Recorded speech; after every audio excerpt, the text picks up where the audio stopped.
As posited by the Charter of Fundamental Rights in Jamaica's Constitution, one of the rights of a child is to, quote, enjoy a healthy environment free from the threat of injury or damage. Though this may be referring to child abuse, it can also be applied to the gross punishment of children. The Caribbean is also a very strict religious region, and children are being beaten as punishment. Tough love? Should the rod be spared and the child be spoiled? Is it right to beat your child?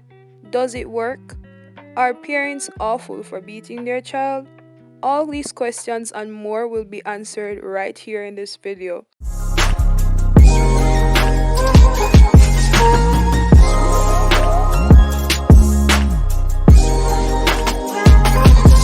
Hi, my name is Tori. Welcome to Commentory, where I talk even when no one is listening. So in today's video, I'll be covering corporal punishment in Jamaica, a video that I've been wanting to make for months now. But nevertheless, here we are. Before we begin this video, don't forget to like, share, subscribe, and comment. Let's define some key terms. The main term that I'll be talking about like every 3 seconds is corporal punishment. And according to the Merriam-Webster dictionary, corporal punishment is punishment that involves hitting someone or physical punishment basically. The government status quo on corporal punishment is that they want it to be something that is banned in schools. According to the CNW article, it says that, and I quote, the Prime Minister told legislators that his statement was made as a 4-year-old boy allegedly died by the hands of his stepfather, who had since been charged with cruelty to a child, assault occasioning bodily harm, and unlawful wounding in relation to the child's mother. That's basically the Prime Minister's stance on corporal punishment. The government currently wants it banned. Recently, I have not heard any talk about it, but I'm sure it's something that is being considered. So, let's get to the next point, which is corporal punishment in the classroom.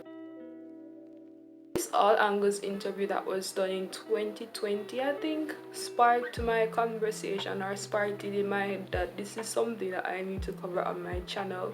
So it featured a panel of persons appearing on this popular broadcast in Jamaica called All Angles, hosted by Dion Jackson Miller, who is an attorney, and she basically touch base with different professionals that deal with children, and also persons like persons from the church, right? So we'll take a look on the panel, shall we? Well, you see, Dion, we need to explore what is corporal punishment, because you speaking about broken limbs, that's child abuse. Now that is not corporal punishment. That is definitely child abuse. Corporal punishment, as far as the definition goes, is any physical reaction to what is a behavioral issue. So whether it is slight or severe, it still falls within the ambit of corporal punishment. You seem to be missing the point they're making, Pastor, which is that a lot of parents don't intend to abuse.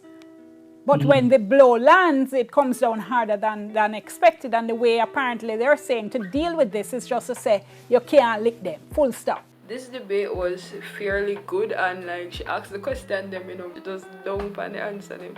So what I gather from this is that abuse is a clear difference from punishment or discipline. But my stance on this is that yes, there must be punishments in the classrooms, and they may put me out in a classroom nowadays.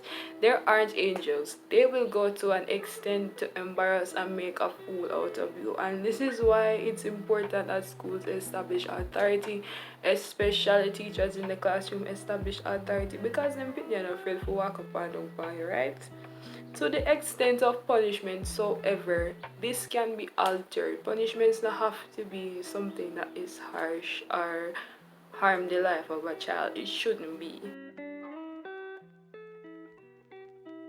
So religion is a big influencer as to the length of, not the length, but the scale of corporal punishment, especially in Jamaica. Let's visit the big book, shall we? According to the 10 Commandments, or as I hear little children say, God's 10 rules. The 5th commandment states that we should honor thy father and thy mother. This simply means that we should obey and respect our parents. Fortunately, not all people that are quote parents are actually parents, if you get what I'm saying. Children are smart because at some point they will point out toxic behaviors, and some parents will come as far as to hit a child for a valid opinion.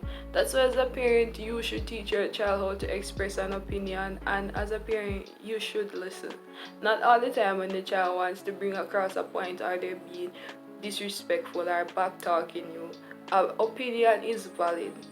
According to CNW News article, former Prime Minister Honorable Bruce Golding stated that Jamaica is a deeply Christian country, embracing the biblical admonition that parents should not spare the rod and spoil the child, which is considered to be a special present in many homes. The Bible also says that you shouldn't spare the rod and spoil the child, meaning that if you don't punish the child, they will do wrong basically. The Bible speaks continuously about a child's discipline, which ties back to the religious point I made earlier on. So let's take a look at corporal punishment in the homes. They're trying to ban it in schools, but you know, so from school, home always gonna exist. I found this article about gentle parenting, which is I would say it's a new thing that's coming in towards parenting as far as I see on social media. There are some parents that are trying to use softer behavioral methods for their child. According to this article that I found, it says that gentle parenting is a parenting approach that encourages a partnership between you and your child to make choices based on an internal willingness instead of external pressures. So the 3 facets of gentle parenting from this article are empathy, understanding, and respect. As I said earlier on, this is such a new term that I'm seeing parents expose on social media, and I've seen it in action, and it seems to be a good method to teach a child. But from what I see, it teaches your child to be more vocal about how to identify their feelings. I see some parents that use naughty corners as punishment, where the children sits in a corner in solitude and think what they've done to upset their parent. And I've seen parents beat their child as a way to establish what they should and shouldn't do. I think that in a parent-child situation, the child should know that their parent is like a friend, or I would say the parent and the child will have this friend establishment, like you can go to your parent and you talk to them or something, but at the same time there must be boundaries. However, hitting a child doesn't necessarily provide a way to establish the differentiation between a parent and a child. Anyways, this last part of the video is for you, not for me. What do you think? Do you think corporal punishment should be outlawed? Do you think it should be banned in the schools but still be in the homes? I think it should be altered, to be honest. Some punishments are good, and some punishments help to establish right from wrong and teaches respect, but the extent to which some parents break down punishment is an absolute disgrace. That's my take. What's your take? Don't forget to like, share, subscribe, and comment, and as usual, I'll see you on Tuesday.